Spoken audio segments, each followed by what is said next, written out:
Okay. Well, I guess this slide may be causing some triggering of OCDs here.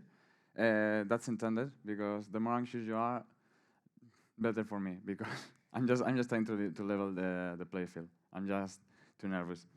So if you can make me the favor of being as nervous as I am, I will do you the favor of not imagining you naked. Okay.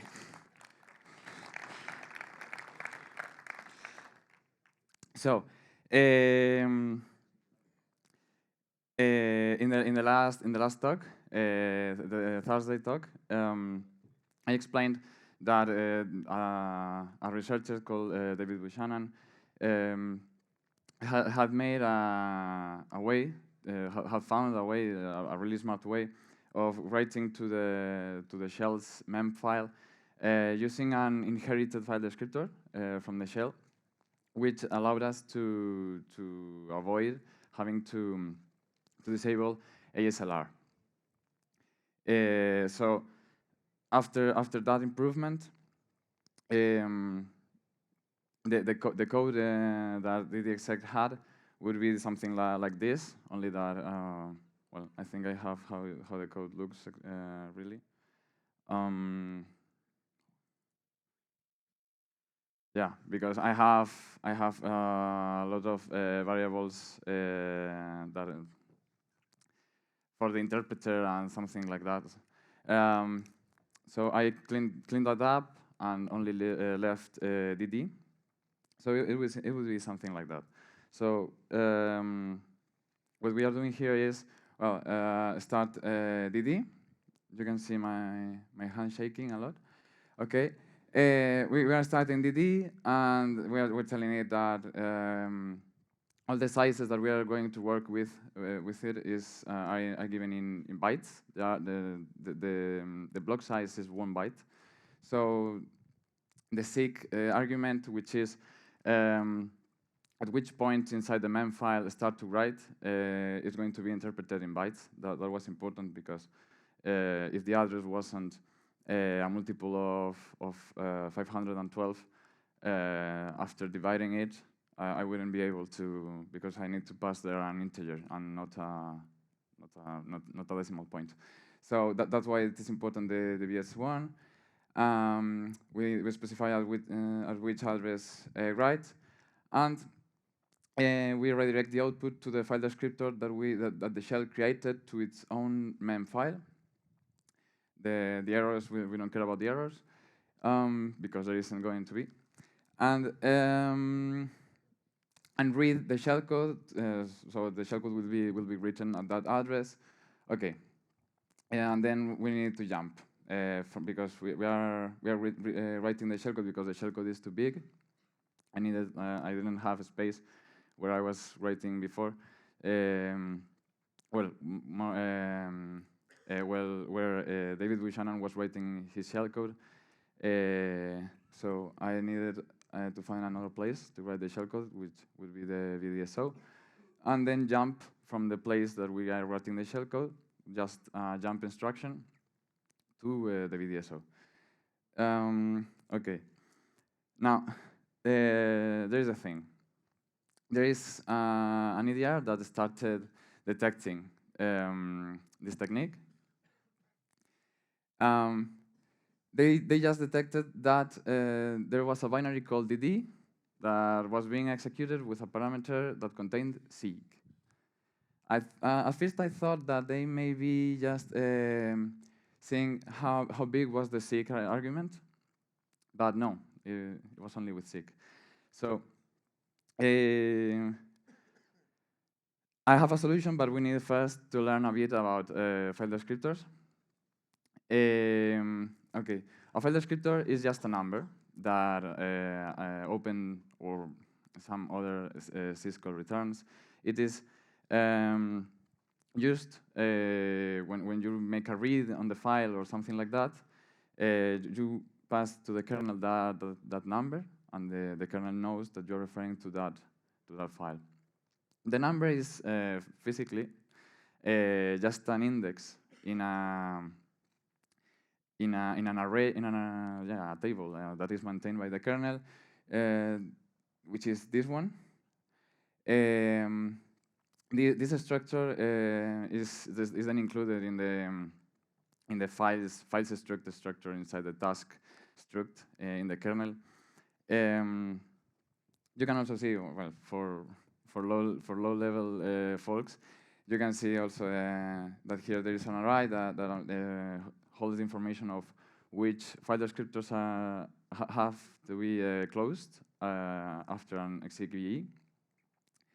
Those are file descriptors that aren't going to be inherited. Only file descriptors that don't have the flag close exec are going to be inherited. So we can use the fact that, well, I didn't explain the most important bit. Well, when you make a fork, the kernel just makes an identical copy of the process that has forked. Except for the fact that it doesn't copy the struct files that this array is pointing to. It only copies the pointers to those structures. Those structures are itself preserved. So the file descriptor itself is the same. This has the advantage that two processes that share a file descriptor, if one displaces the pointer through that file descriptor, the other process will see that pointer displaced. And we can use this to avoid having to write using DD. We were using DD to write. We were redirecting the standard output of DD to the file descriptor, and DD was reading the shellcode, and it was really DD who was doing the writing. But using this, we can just use a program as a seeker to seek through the mem file. So now we could give to DD the skip argument, which is used, well, seek. The argument seek is to seek through the file it is writing to, and the argument skip is used to seek through the file it is reading from. So now we can use the skip argument to just seek over to this address. We're telling it to read from the mem file. We don't care about the output, we don't care about the errors.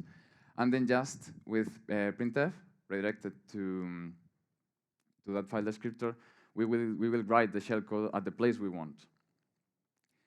And we can do this with other binaries. I have found a couple more of seeker binaries that we can use to seek through the file. We can use compare, which is a binary that you pass him two files and it just compares them. And we can tell it to start comparing at some address. We are telling it to compare the standard input, which is redirected from the file descriptor to mem. We're telling it to compare it against /dev/null. It can't read from dev null, so it won't read from this. It won't displace the pointer any further. Well, and it can't because the file descriptor is also open only for writing. The fact is that compare is going to seek to that place and then fail. So it won't read. It won't displace the pointer any further, and then just we have the pointer inside that file as we want, and we can use again printf and write the shellcode where we want it. Okay, so if you want maybe some proof of all of this, okay. So I'm going to show you using a string file because I think it is a text file because I think it is more visual. So I'm going to use I don't know, something like this.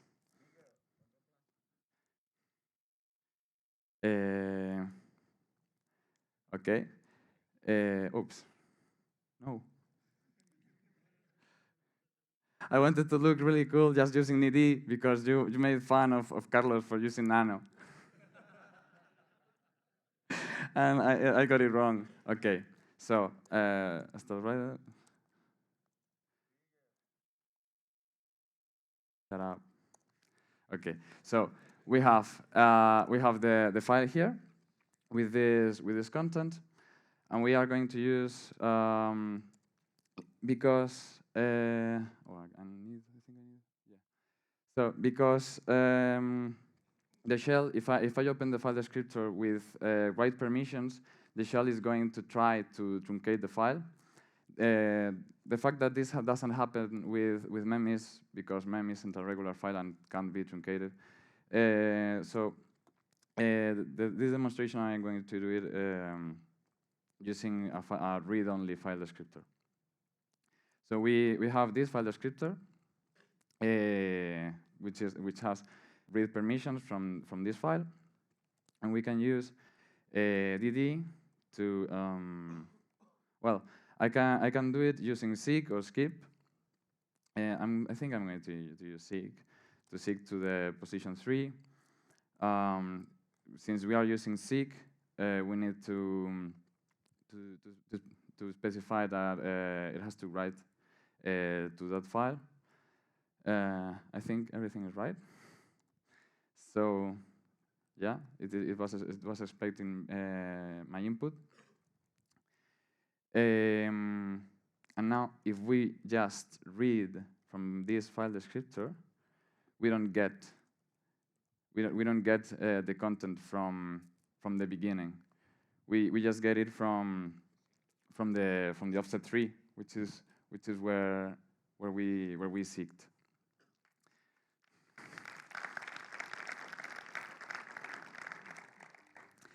Okay, so I know that from that place to this there is a way.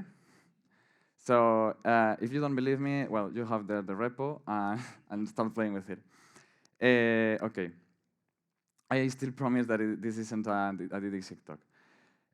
So how did the DDexec work? I just had to emulate what the kernel did when performed an execv syscall. It maps the binary in memory, then maps the loader in memory. Well, reserves memory for the stack. I already have a stack, and place in the stack some structures that the loader and the program is going to need. Those structures, they are really simple. They are only the arguments, the environment, which DDexec didn't deal with environment, and the auxiliary vector. The auxiliary vector is one-way communication from the kernel to the loader. The kernel is telling to the loader some information about where are the headers of the program, where is the loader loaded, where is the program's entry point. A couple of integers, of random integers that the loader is going to, well, not the loader, the libc is going to use as canary and key for the pointer mangle macro, and then just jump to LD. DDexec does this, and then the loader loads all the libraries that the binary needs, and jumps to the entry point of this of the binary. This has a problem, that libraries don't work well with this. We can use this to load a library, and that's what I was trying to do, because I had the idea that I said the other day, that after loading a binary, see what libraries it needed that weren't available in the system, and load them also filelessly, and link them. So I started to think that I would not only have to adapt DDexec to load the libraries and all that, but also to make a linker. And linkers are tough because there are lots of kinds of symbols, and I don't know. So I just started writing a linker. And then a friend told me that there was a technique, a pretty old technique called dlopen. Well, first I was trying to do. I got into some kinky stuff. Well, not that kinky really, but I was trying to just call a function inside a binary, a program. I tried to call a function from a library, but it didn't work. I honestly didn't research why it didn't work, but it doesn't matter because this would only allow us to load a library and call some functions of the library, but we are never going to be able to link it to the main program because for each loaded binary, emulating the kernel through the technique that DDexec uses, we need to kind of reset the loader. I need to remap the loader because after the loader thinks that it is done, it has some things in its VSS and has made some pages only readable and all that. So after I want to, using the DDexec technique, I need to reload the loader, and thus all the information about what binaries are loaded is lost. So we can't use DDexec to load a loader, to load a binary, and then load a library for the binary, and then link them. We could load a binary, run it, and then maybe load a library and run some function from this library. But it didn't work for libraries. I got it to work with binaries. So using this, which worked just in the auxiliary vector in the stack, in placing instead of an entry point of a legit entry point, I just place as entry point for the binary, well, this function, and that's it. And after loading the library, it would just jump to this function. Okay. Well, you can see that when I need to see that something is happening, I just use some weird strings. I'm sorry for foreigners. I don't think this have any possible translation. They come from a meme from Twitter. Okay. So, memdlopen. It was a paper in nologin.org. It was made by Escape and Yes. So I'm sorry, Finnish people. They start from the premise that they have a way to hook to the syscalls that LD is trying to perform when loading a library.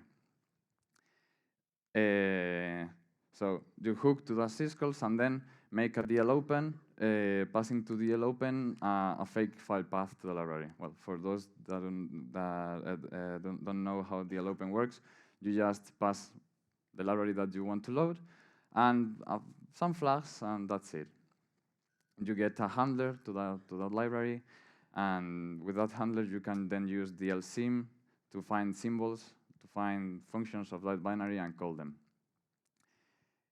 So, okay, you hook to that syscall, to the syscalls that LD is trying to do.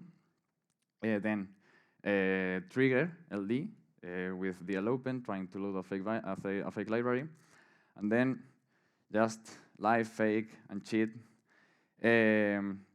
Because you are going to do what we are going to do is again play like the kernel.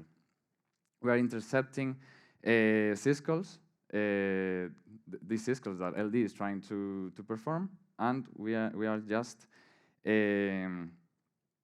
emulating them. So if we detect that LD is trying to open that fake file path, we just return a fake file descriptor.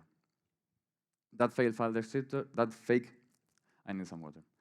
That fake file descriptor is going to be used, as in the kernel, as a way to know when the loader is trying to refer to that file, to the fake file. So LD tries to make an open to a fake file, a fake library. We detect that, and then we just return a fake file descriptor, a fake number, a number so stupidly big that won't be ever a real file descriptor. And then for functions like read or mmap, we just need, instead of reading from disk, we perform copies of the chunks that the loader wants that are in memory. Well, I think I should have said that we previously have the library in memory as it is in disk, and write those chunks, write them in the addresses that the loader wants us to write them, or in the mappings, the anonymous mappings that we are going to do. If the loader wants to make an fstat or a new fstat of the file, we just return a struct stat with fake data. We use a fake inode. We use a fake I don't know, creation date. Just lie. And well, close. If the loader wants to close that file descriptor, we don't care. Well, mprotect and mmap, we don't need to fake them, really. But I just started listing the syscalls that I found that the loader uses. Well, that previously Escape and Jarko found that the loader used when loading a binary. Okay, so the problem with this paper is that it didn't. Well, I didn't read it very thoroughly, but I think it never specifies how to hook to these syscalls. There's someone in GitHub that made an implementation called Mimics. This implementation, what used was code signatures. It just opens the loader in memory. Well, it starts to read the code of the loader in memory, looking for code signatures. And well, I think it is better to show it. So we have here that we are he's searching for the signature, which corresponds to these instructions. Obviously, the problem with code signatures is that it varies between compilations and between versions. So that's why this technique, I think, wasn't or isn't widely used, because for every library that if you want to use this technique in a system that uses a different version of the libc, you're going to need to do some work, and it isn't an easy work, because there are a lot of wrappers. Okay, so what's a wrapper? A wrapper is a function that wraps as a syscall wrapper is a function that wraps a syscall. So we can have an mmap wrapper. When you make a read or mmap in C, the compiler isn't making the code for the syscall directly. It is just linking to a syscall wrapper in the libc. So in LD it is the same. They have their own wrappers to perform, well, reads or mmaps or lseeks. So what they were doing was looking for calls these wrappers. They find them using code signatures, and after finding this call, they can find the address of the wrapper. I think it was, well, these are the implementations of the fake functions. Okay, so when they have the address to the wrapper, they just overwrite it. They make the page writable, and then copy a code which is a call to the faking function of that syscall. One of these that they have implemented here. Well, the technique is really smart. The implementation, this implementation isn't bad at all. It has this problem that it relies on code signatures. And that's what I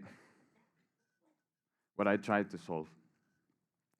So my solution for this problem was to install a signal handler for the signal SIGIL. This is a signal that a process receives when it tries to execute an invalid instruction. So we install a signal handler for this signal, and then replace every syscall instruction with an invalid one in the LD binary. So in the LD binary loaded in memory, I mean. So every time that LD is going to make a syscall, it will fail because we have replaced that syscall with an invalid instruction. We will have a SIGIL, and we will enter a function of ours. And we can see, you can see that here I have here the function that well receives the start and the end address of the executable segment of LD, and then just goes through it, and whenever it finds a syscall instruction, well, I made this to work also in ARM64. In ARM64, the syscall instruction has this opcode. In x66, it is like this. Well, this is little endian, so it would be the reverse. And then just replace, every time we find this, we replace it with an invalid instruction, which I think it is nice that the null instruction in ARM is a null integer. Can you hear me? Oh, okay. So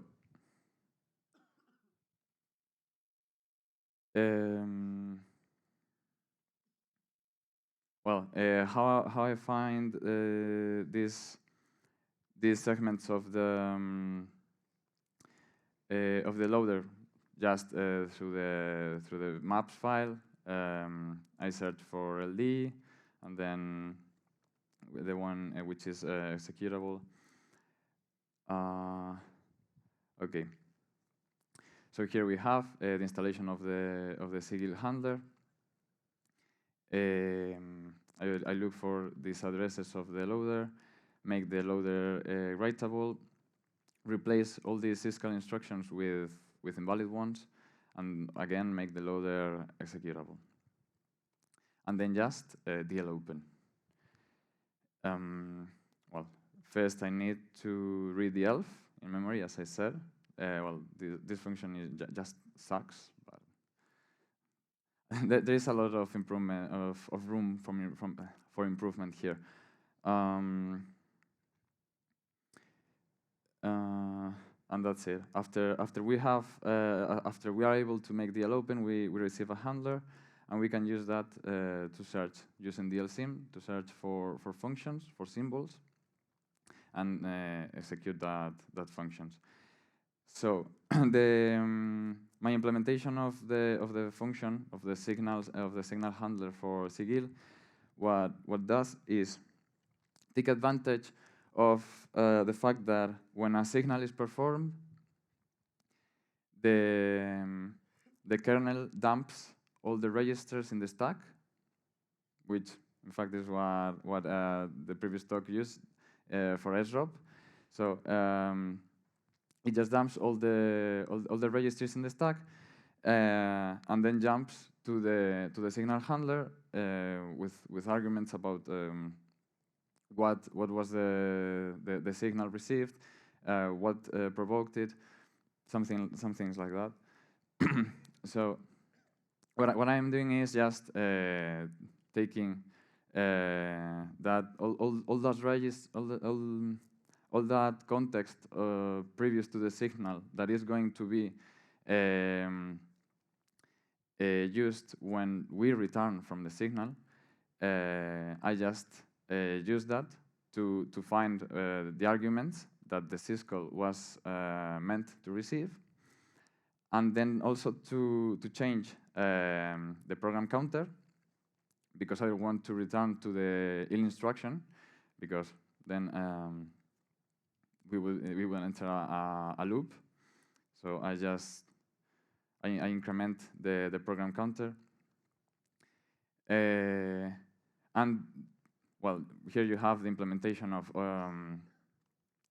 these fake syscalls. So when we receive a per read or a read, we check that they are using this file descriptor, this fake file descriptor that we gave in the openat. If it isn't trying to use our fake library, we just let the syscall go to the kernel. I have here just the syscall, and the return value, which is the only thing that the kernel in the registers, the kernel after exiting a syscall, the kernel only modifies one register, which is the one that holds the return value, which in x64 is rax, and in ARM64 it is x0.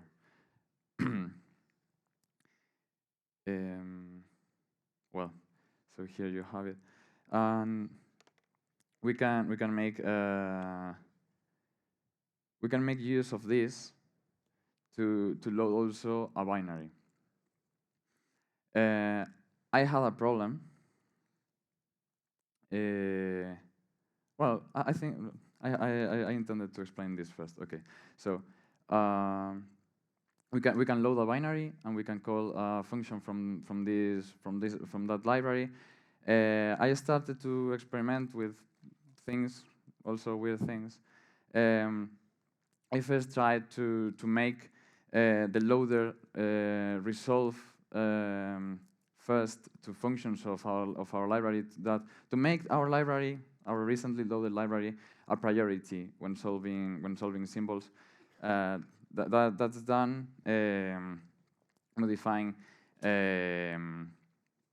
in an array of some structs that are descriptors of the libraries, of the loaded libraries.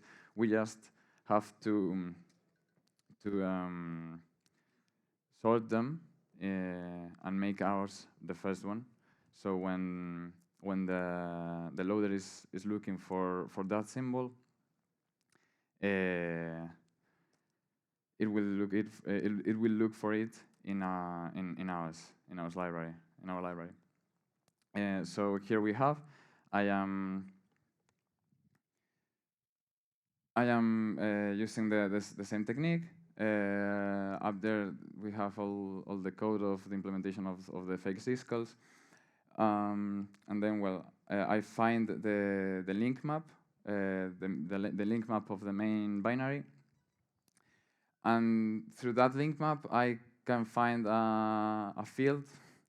There is a problem. The link map has is a standard has only 4 fields that are standard. The others they are they can rename them, or they can resort them. So we have that problem. So I just I had to find the offset that that field of the structure of the link map was located, and then go through it, looking for our library and switch it with the first one. The index 0 will be the main binary. The index 1 would be the first library. So we're switching it, making ours the first one. This technique has the problem that we need to find this offset. So I don't know. It was just a mere curiosity.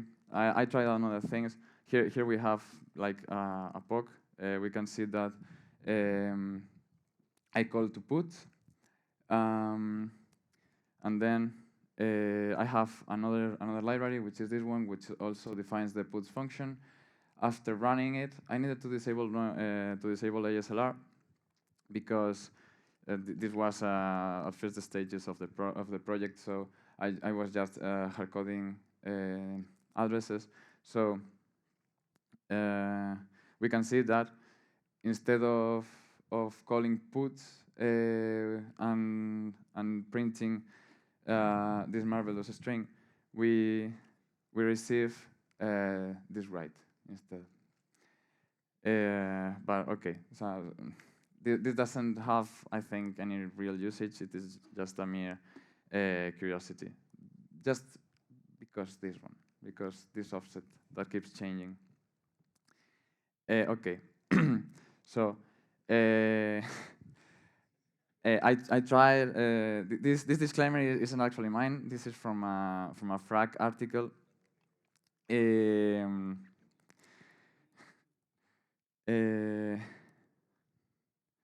So I tried to. I also experimented with how to load binaries. I found 2 problems. Well, just look at this. I think I have ever seen a code more ugly than this. So the problem that we have is that it checks, the dlopen checks that we aren't trying to load something that isn't a library. If we try to load a binary, it just says that it can't. It also checks that it also checks that the binary that we are trying to load isn't of position dependent. We need, obviously, a library is always position independent. So if we try to load a position dependent binary or library, or well, library can't be, it just is going to say that it can't. Well, I found looking at how it found that a binary wasn't position independent, or that a binary isn't a library. I can just modify the LF that we read before. Here we patch it. We first check the header. If the header says that it is a position dependent binary, we change that. We change the header. We say that it is a position independent binary. This was really surprising. I really didn't thought this was going to work, because I thought that the loader would assume that the binary that it is trying to load would be position independent. And so the M maps that it was going to perform would have as address a null pointer to let the kernel load load that binary at whatever address it would like, at a random address. But no, the loader, when looking through the program headers of the binary, takes the addresses that the binary asks to be loaded, and it uses them. So that's nice. We can load the we can load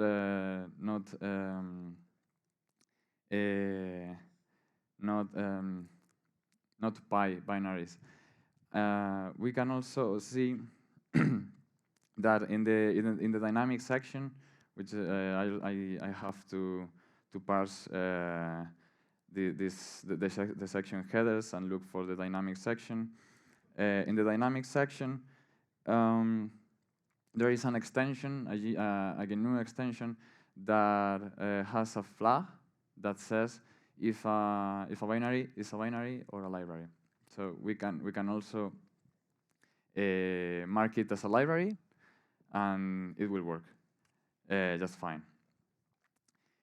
All this information that I am returning is because this proof of concept, it is just a proof of concept, uses it to, well, if it is a library, then it doesn't have an entry point, so it really doesn't make any sense to jump to the entry point. So the way I did it was to dlsim for a symbol, which is given by the argument, by the command line of this program, and pass it as a string the second argument.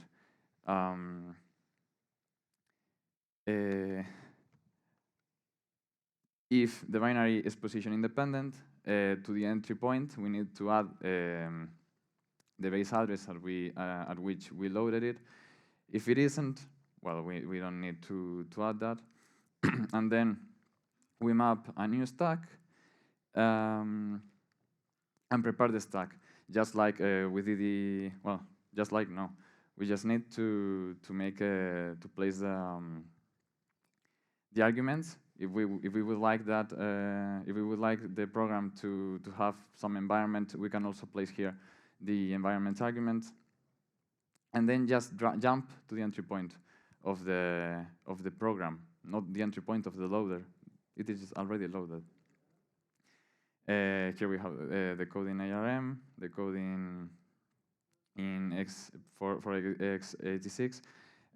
We need also to pivot to the new stack, and well, let's see this proof of concept.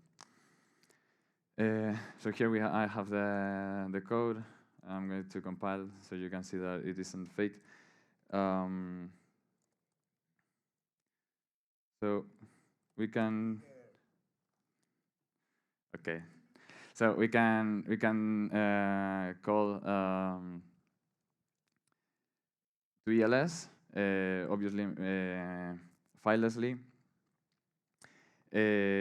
LS. This is funny. LS just freaks out when it doesn't have a first argument. It just is like this can't happen. I don't know how this could happen. So we need to give ls the first argument, the argument which is usually used as the name for the program, and it just works. We can pass all the arguments we want.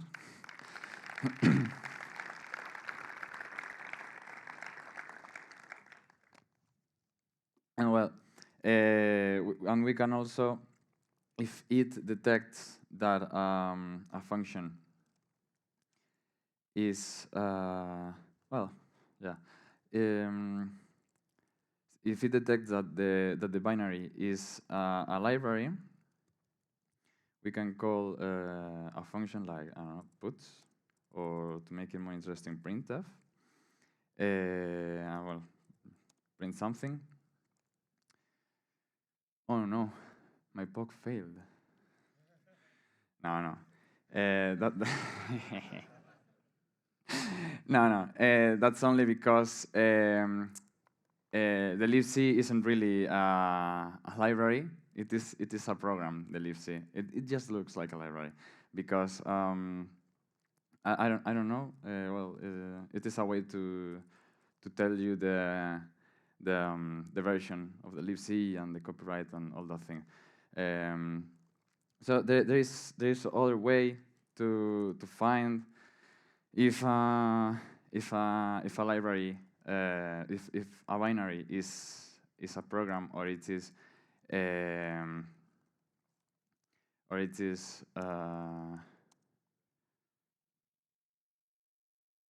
library. Yes, I think that won't fail. And there you have it.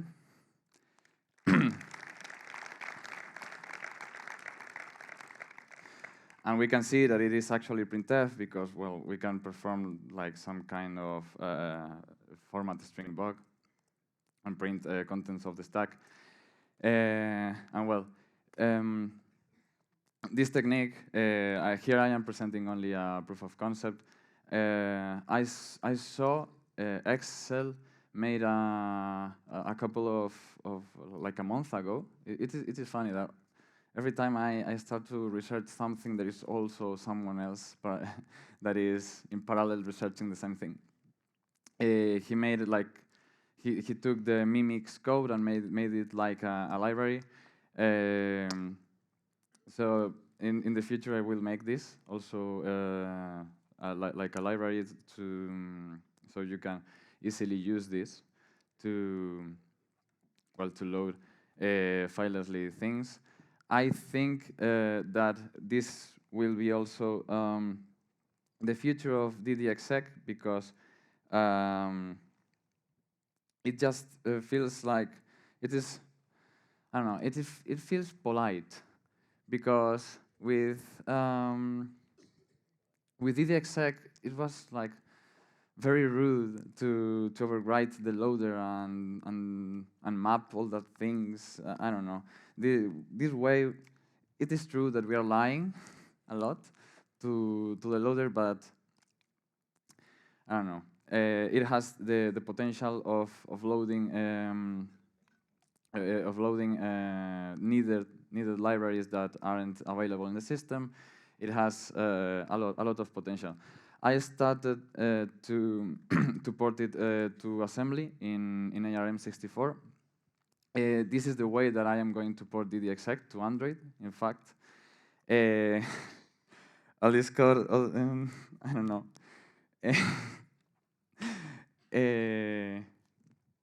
Assembly can degenerate into spaghetti code really easy. And anyway, this isn't finished yet, so there isn't any POC I can show you. I plan also to port it to x64 assembly. And well, I think this will be the future of DDexec. DDexec, the old technique, I think has to disappear because this is more versatile. So, okay, this is it. Thank you so much. Thank you for listening my crazy thoughts. Thank you to Carlos for inviting me here. And thank you also to the RootedCon for hosting the event. Cool, man. So this was a very amazing talk, a very low level. So it was amazing to see things explaining line by line. Well, before asking my questions, does anybody has any question for Yago? Not really. Okay, man. So now imagine that there is some people here that doesn't really understand how Linux internals works. Just imagine. I don't know. I know everybody knows that, but just imagine. How would you explain this memdl open in a simple sentence where you don't need to talk about internals, just for a very high level?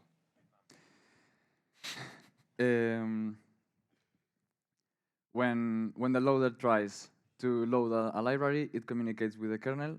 We intercept that communication and fake some things. If the loader tries to read the library from the disk, because the loader is always trying to read the library from the disk, we redirect those reads to the memory.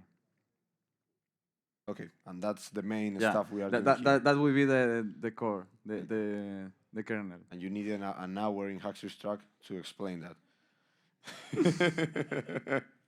No, this is amazing. Are you going to be sharing the code? Yeah. Code? Yeah. Of course, I have here. I have this repository that I'm making public now in Arget 13, dlopen. Okay, maybe you can do it that bigger. You're so annoying, you know that.